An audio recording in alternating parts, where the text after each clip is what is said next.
السلام عليكم مقعي ومهد فكرتي هدان كديبتو أرنت مسيرك وحياة بدنا كيني كرو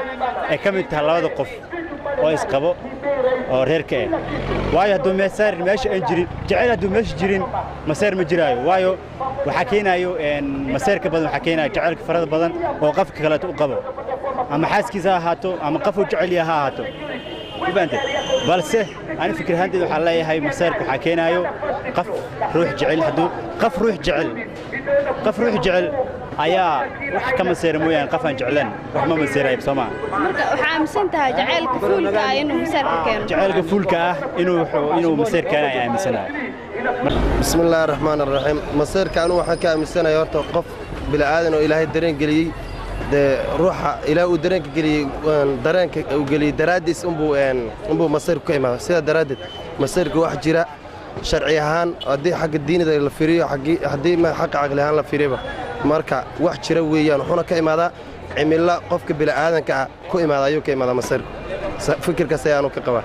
hadi ahaan waa aaminsantahay maseerka ana maseerku ni jira ayaan aaminsan magacayga waxa la yiraahdaa Yusuf Hussein maseerka ani waxaan ka aaminsanahay inuu sanadin wax jirin sabab awdha macnaha maseerka waa waxa adiga iska dhaadhacsan waxa aaminsantahay gabi ahaanba inuu maseer jirin inuu san jirin sabab marka awdha waa macnaha waxa adiga iska dhaadhacsan qalbi ahaantaada waa kaas marka wax jira ma aha maseer magacayga Khalid Abdi waaye runaanta jacaylku waa jira maseerkana wax jiro maseerkana waxa keen hadda kama hadlayno waxaan ka hadlaynaa maseerka adi ahaan ma aaminsantahay maseerku waa aaminsan maxaa aaminsanaa way naagtada ninka la taagna daarito loo qoslayso waa maseeraya dareenan leeyahay waxaan ii keenay jacaylkan qaba ii keenay maxaa ka aaminsantahay marka erayga maseerkinu jiro waxaana keeno waxyaalo qaar oo sida xadgudubka